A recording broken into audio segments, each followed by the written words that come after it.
Good morning, good afternoon, and good evening from wherever you're listening. Welcome to the Ray Law International channel. My name is Anthony Ray, and I will be your host today as we look at the H-1B cap lottery system. Before we get started, feel free in the chat to let us know where you're listening from. It is always great to hear what country or state that you're listening from. As you know, there are a ton of immigration things going on right now. Not everything makes the headlines. However, one of the latest things that has happened since we met or since we did our last live stream was there is a new travel ban for that applies to nearly 75 countries. Now, these travel bans are not equal and they do not apply to all categories. So it is extremely important that you work with your immigration attorney to see if you are subject to the travel ban. And even if you are a national from that country, you need to make sure whether your visa category or what you're filing with the State Department is actually banned. Now, there is a lawsuit that has been filed against this travel ban. So that is just starting. Unfortunately, as you know, these lawsuits do take time. And unfortunately, there has not really been a nationwide ban or prohibition to put these bans on hold while it moves through the courts to see if this travel bans through these proclamations or actions are even legal. So, for all of you out there, hold tight. Let's see what happens with the lawsuit to challenge the ban. From our standpoint, for my clients that I've been meeting with, we have been proceeding and moving forward until the Department of State says, you got to stop. So I know everyone is concerned about the travel ban. That is a huge disappointment to all the immigration community. However, it doesn't mean that we give up. There's always hope for change, and it's good that we do have a lawsuit. So watch the lawsuit that's pending. Hopefully by next month we can see a little progress, and hopefully the judge will put a ban on this travel ban so that, or at least not a ban, but put a hold on the travel ban until it's determined whether these actions by our government is actually legal. So we'll look forward to that. That's a huge thing that is happening in the immigration community. Usually when I'm working, I have some green tea. So if you see me sipping on some tea, green tea is what I usually drink. So again, for those who are out there, welcome. You're on the Ray Law International channel. Today we're going to be talking about the H-1B cap lottery. I'm excited to share sort of what to expect. Everything starts next month on March 4th. We're going to talk about the dates and times. We've got slides ready for you guys.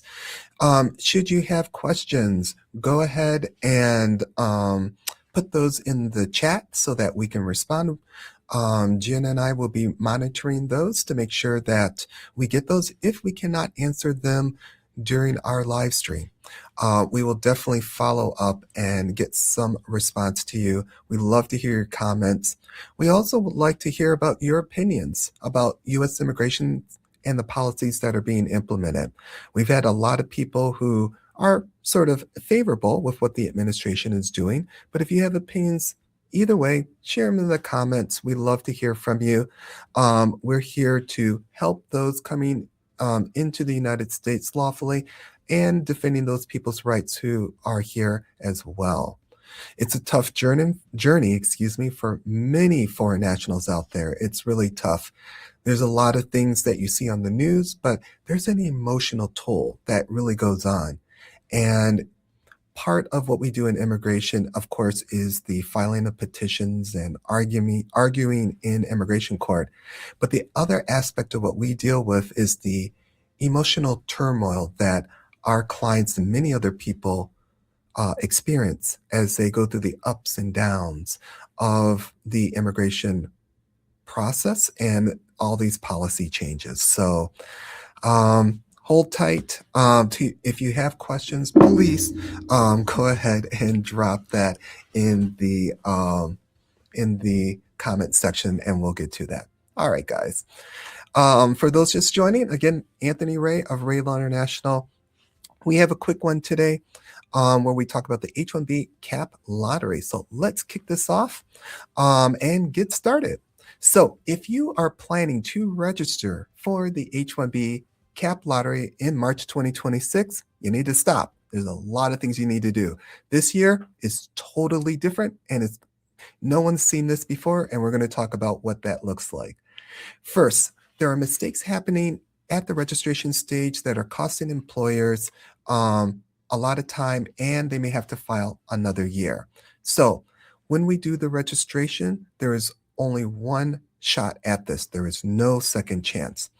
In this live stream, we're going to walk through the step-by-step H-1B cap registration process for fiscal year 2027 and explain what everyone is waiting for, the weighted selection process that most people misunderstand. If you are an employer, HR professional, or foreign national hoping to be selected, this is critical. Let's begin.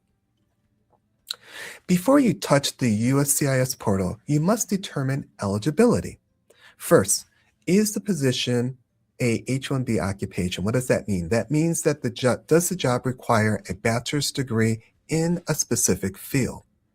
Second, does the candidate actually have the degree or the degree equivalent? Often we'll use an education evaluation if the degree is a foreign degree, very common. And third, and this is where people get confused, is the case cap subject or cap exempt? Universities and certain nonprofit research organizations may not need the H-1B lottery at all. Most private companies do need the lottery. So if you are cap subject, meaning most employers, you must, and this is your first H-1B, you must join or participate in the March registration process. Quick question. Are you an employer or the beneficiary? Comment below if you're listening today. Are you the employer or the beneficiary? Just type in employer or beneficiary. Next, you are not filing the full H-1B petition in March. We are only submitting a registration. But accuracy is everything. What do you need? We need the following things. We need the employer's legal name. We need the FEIN number, or the Federal Employer Identification Number. We need an authorized signator, beneficiary passport details, the country of birth, the country of citizenship, the date of birth of the beneficiary, and whether this position qualifies for the U.S. Advanced Degree Exemption, meaning the master's degree or higher, or whether it's going to the general pool. Here is where people make costly mistakes. They make spelling errors on the passport numbers, wrong country of citizenship, duplicate registrations for the same beneficiary, and duplicate registrations by the same employer can invalidate the entire case. So one typo can cost you an entire fiscal year. So make sure it's done right and properly. Next, every registration must be submitted through the USCIS online portal. Employers need a registrant account. An attorney must link the representative account with the employer's account. And here is something I see every year. Companies wait until 24 hours to create accounts. Then the system slows down, or logon issues happen and payment fails, or whatever, something goes wrong. So do not wait. Set up your access before the employer can set up their account now, today. You want to set it up before March so that you are ready to go and move forward. Let's talk about deadlines. For fiscal year 2027, and remember, if you're not familiar, the government fiscal year runs from October to the following September. So in this case, the fiscal year that we're talking about is 2027. That fiscal year runs from October 1st, 2026 through September 30th, October 2027. The registration period is from 12 p.m. or 12 noon Eastern Standard Time from March 4th, and that goes until 12 noon or 12 p.m. Eastern Time on March 19th. Okay, that is your filing window. Okay, whether you file on the 4th, the 5th, or 6th does not give you an advantage of whether you file later on the 18th or 19th. You're going to be included. There are no extensions of this time period. There are no grace periods.